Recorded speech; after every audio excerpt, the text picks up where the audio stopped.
عدالتیں جو دھڑا دھڑ ریلیف دے رہی ہیں عمران خان صاحب کو، تو مجھے یوں لگتا ہے جیسے ایک گنجائش نکالی جا رہی ہے کہ آنے والے وقت میں جو اور اس نوعیت کے اہم کیسز آئیں گے تو اس میں دوسری طرف کو بھی تھوڑا بہت ریلیف دینا جو ہے وہ ضروری ہو جاتا ہے۔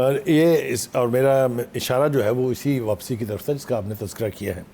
دیکھیے، آپ کو یاد ہوگا میں نے اور آپ نے انٹرویو کیا تھا اسحاق ڈار صاحب کا، اور اس میں انہوں نے کہا تھا کہ واپس نہ آنے میں میرا قصور کم ہے اور زیادہ قصور اس وقت کی حکومت کا ہے جس نے ان کا پاسپورٹ کینسل کر دیا اور پھر 4 سال تک ان کو پاسپورٹ نہیں لینے دیا۔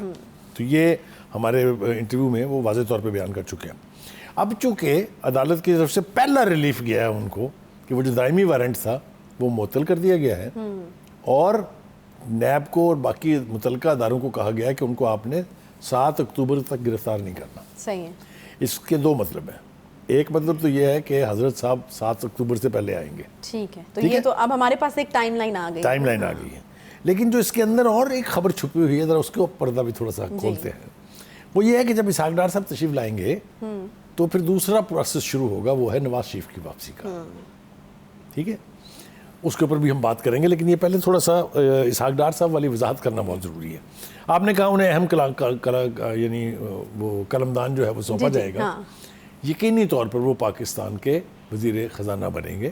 اچھا، وہ وزیر خزانہ رہے نون لیگ کے، وہی وزیر خزانہ ہیں بنیادی طور مفتاح اسماعیل صاحب ابھی بھی میں آ رہا ہوں اس طرف بھی، وہ خود بھی ابھی بھی یعنی جو نواز شریف صاحب ہیں وہ اکانومی کے معاملے میں تمام مشاورت اسحاق ڈار صاحب سے کرتے ہیں۔ دیکھیے، اس کا یہ مطلب ہرگز نہیں ہے کہ مفتاح اسماعیل صاحب کمپیٹنٹ نہیں ہے، یا میں آپ کو ایک مثال دیکھ سناتا ہوں اس کو۔ دیکھیے، وسیم اکرم اگر کپتان ہے، ظاہر ہے بہت بڑا کھلاڑی ہے، بہت بڑا کامیاب کپتان ہے، وہ اگر کسی وجہ سے انفٹ ہو جائیں تو اس کی جگہ عامر سہیل بن جائیں گے کپتان، جو کہ وائس کیپٹن ہے۔ تو جب فٹ ہو جائیں گے وسیم اکرم صاحب اور واپس آئیں گے تو ظاہر ہے پھر کپتان بن جائیں گے نا۔ تو یہ وہی والا سلسلہ ہے، یہ بالکل وہی ہونے جا رہا ہے۔ اور دوسری ایک ٹیکنیکل وجہ بھی ہے جس کے اوپر ہم نے پچھلے پروگرام میں بات کی تھی، وہ یہ ہے کہ وہ چونکہ 6 مہینے کے لیے منسٹر بنے تھے، کیونکہ 6 مہینے کے فوراً بعد ان کو الیکٹ ہو کے یا سینٹر بننا ہے یا انہیں ایم این اے بننا ہے، ورنہ وہ وزیر نہیں رہ سکتے۔ اور آپ کو یاد ہوگا مفتاح نے خود بھی اپنے ایک بیان میں کہا تھا کہ میرے پاس وقت بہت تھوڑا ہے۔ یاد ہے اس وقت بھی ہم نے اس کو اس طرح ڈیفائن کیا تھا کہ چونکہ وہ 6 مہینے۔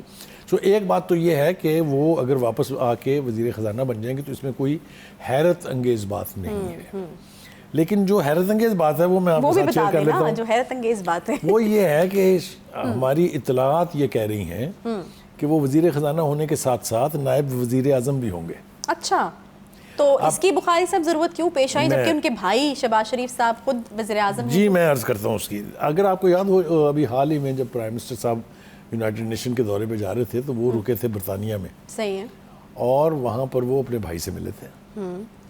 اگر ہمارے پروڈیوسر دکھا سکیں وہ تصویر قابل دیدنی ہے۔ اچھا، اسی میں سارے جواب ہیں کہ اس طرف نواز شریف صاحب اور اسحاق ڈار صاحب اکٹھے بیٹھے ہیں اور اکراس دا ٹیبل شہباز شریف صاحب اکٹھے بیٹھے ہیں۔ اچھا، پروبیبلی اس تصویر کا مقصد یہ تھا کہ لوگوں کو بتایا جائے کہ اسحاق ڈار کی ابھی بھی کتنی اہمیت ہے، ایک بات۔ دوسری بات یہ ہے کہ نواز صاحب جو ہیں وہ حکومت کی تمام پالیسیوں سے سہمت نہیں رہے ہیں۔ اگر آپ کو یاد ہو، ڈانٹ کھائی پہلے تو حمزہ شہباز نے جا کے، اور جو پچھلی ملاقات ان کی ہوئی تھی بھائی صاحب سے، اس میں بھی وہ سنا بہت نالاں تھے اور بہت ناراض تھے کچھ پالیسیز پر۔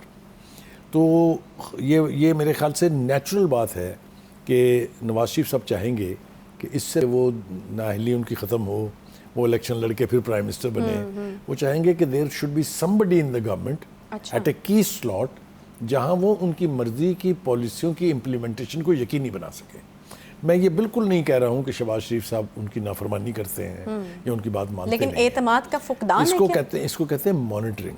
اچھا، مانیٹرنگ۔ اگر نواز شریف کے خلاف جے آئی ٹی بنے اور اس کے اوپر ایک مانیٹرنگ جج بیٹھ جاتا ہے، جو کہ کبھی نہیں ہوا پاکستان کی تاریخ میں پہلے، تو اس میں کیا حرج ہے؟ اگر نواز شریف صاحب دیکھیں، یہ پارٹی نواز شریف کی ہے، نہیں تو یہ ووٹ بینک نواز شریف کا ہے۔ شہباز شریف صاحب کو کوئی اعتراض نہیں ہوگا کہ ان کے بھائی نے مانیٹرنگ کے لیے دیکھیں آج وہ جس عہدے پر پہنچے ہوئے ہیں یہ اسی بھائی کی مرہون منت ہے، یہ تو آپ مان لیں، اس میں تو کوئی دو رائے نہیں، اس میں تو کوئی دو رائے نہیں ہے۔ اس لیے وہ اسی تنخواہ پہ کام کریں گے، انہیں قطعاً کوئی اعتراض اس کے اوپر نہیں ہوگا۔ ٹھیک، تو ایک تو یہ بات ہے۔ دوسری بات یہ ہے کہ کچھ ایسی اکنامک ہرڈلز ہیں، چاہے وہ آئی ایم ایف کے ساتھ ہینڈلنگ ہے، چاہے وہ انٹرنیشنل مانیٹری فنڈز کے ساتھ ری شیڈولنگ آف ڈیٹ سروسنگ ہے، چونکہ سیلاب کی وجہ سے ہماری اکانومی تباہ ہوئی ہے. بہت سارے ایسے کام ہیں جس کے اسحاق ڈار صاحب ایکسپرٹس ہیں. اچھا. لہٰذا توقع یہ کی جا رہی ہے کہ وہ ڈالر کو نیچے لانے کے لیے، وہ پٹرول کی قیمتوں کو کنٹرول کرنے کے لیے رول پلے کر سکتے ہیں. اچھا. یہ انہوں نے ماضی میں بھی کیا ہے. جب وہ وزیر خزانہ تھے تو آئی ایم ایف کے ساتھ ہماری گھنڈی اسی طرح پھنسی ہوئی تھی، سب کچھ سٹینڈ سٹل پر تھی، لیکن انہوں نے مہارت سے نیگوشیٹ کر کے اس کو سب چیز کو ٹھیک کر لیا تھا. صحیح. تو ایک تو یہ ان کا سٹیٹس ہے کہ وہ ماہر بھی ہیں اور انٹرنیشنل ارینا میں ان کا بڑا نام ہے. صحیح. تو یہ دو باتیں تو بالکل اپنی جگہ جو ہے وہ تسلیم کر لینی چاہیے. اچھا بقائی صاحب، ابھی آپ نے کہا کہ حمزہ صاحب بھی گئے، انہوں نے وہاں پر ڈانٹ کھائی، یقیناً کارکردگی اچھی نہیں ہوگی، پنجاب سنبھل نہیں رہا، یہ وہ اس کے حوالے سے بھی کچھ خبریں آ رہی ہیں. آپ نا اب شرارتیں کرنے لگ گئے ہیں. نہیں شرارتیں نہیں کری، میں تو خبر نکلوانا چاہ رہی ہوں. میں تو خبر نکلوانا چاہ رہی ہوں. میں عرض کر دیتا ہوں کہ وہاں پر اگر ایک مانیٹرنگ آ گئی ہے تو پنجاب کا بھی تو پھر کچھ لیکن جب آپ راستہ صحیح پکڑتے ہیں، گھنڈی صحیح پکڑ لیتے ہیں، تو پھر اس میں سے کچھ نہ کچھ نکل آتا ہے. یہ آپ نے ٹھیک کہا ہے. میرے خیال سے تھوڑا سا مائنڈ سیٹ چینج ہوا ہے پنجاب کے حوالے سے نواز شریف صاحب کا. انہوں نے پنجاب کو مریم نواز کے سپرد کرنے کا حتمی فیصلہ کر لیا ہے. اچھا. اس لیے کہ میں نے پہلے چلتے چلتے ذکر کیا تھا کہ حمزہ شہباز جب وہاں گئے تھے تو پنجاب میں جو حکومت ان کے پاس 2.5-3 مہینے رہی تھی، اس کی ہینڈلنگ سے نواز شریف صاحب خوش نہیں تھے. اچھا. لہٰذا اب مریم نواز صاحبہ جو ماڈل ٹاؤن 80H بلاک ہے، اس میں ان کا دفتر تیار ہو رہا ہے. وہ وہاں باقاعدہ بیٹھیں گی اور پنجاب کے MNAs MPs کے ساتھ مسلسل رابطے میں رہیں گی. تو actually Maryam Nawaz is going to handle the politics in Punjab. اچھا. اسپیسیفکلی کس کیپیسٹی میں بخاری صاحب؟ دیکھیے she is a senior vice president, don't forget that. نہیں وہ تو پارٹی کے لیول کے اوپر. اچھا. تو نواز شریف کے پاس کیا کیپیسٹی ہے؟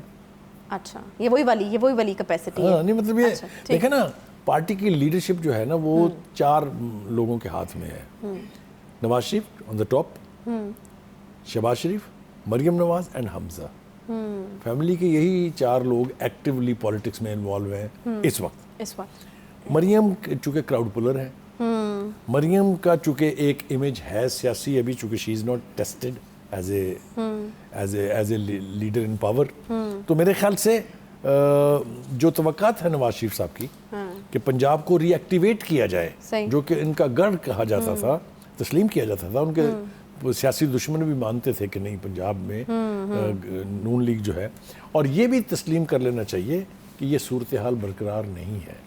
پنجاب میں 22 بائی الیکشن جو 17 جولائی کو ہوئے تھے، انہوں نے اس متھ کو بہت اگر توڑ نہیں دیا ہے تو ہلا کے رکھ دیا ہے.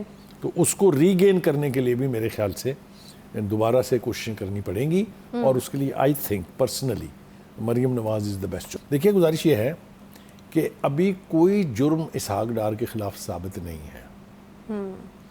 ابھی ان کی غیر موجودگی میں ان کے گھر نیلام کیے گئے، ان کے گھر پر قبضہ کیا گیا، یہ سارا کچھ اپنی جگہ ہے. ایک تو یہ انڈو ہوگا. دوسرا، نواز شریف کو جس معاملے میں سزا ہوئی ہے اس کے بارے میں پوری دنیا میں آپ کو پتہ ہے کیا کہا جا رہا ہے. جو جورسپروڈنس کے حلقے ہیں، چاہے وہ ججز ہیں چاہے وہ وکلا ہیں، وہ یہ سمجھتے ہیں کہ اقامہ کے اوپر ان کو سزا دینا جو ہے، یا جو ایون فیلڈ کے فلیٹس ہیں ان کے بارے میں آپ نے دیکھ لیا پچھلی دفعہ اسلام آباد ہائی کورٹ میں چیف جسٹس صاحب نے کیا کیا فرمایا. انہوں نے نیب کی ریڑھ لگا کے رکھ دی کہ آپ کے پاس جواز کیا ہے یہ. اور میں سمجھتا ہوں کہ اگر عدالت کا وہ ویو پوائنٹ جاری رہتا ہے تو پھر مریم نواز کو اور نواز شریف دونوں کو ریلیف ملنے کا امکان موجود ہے.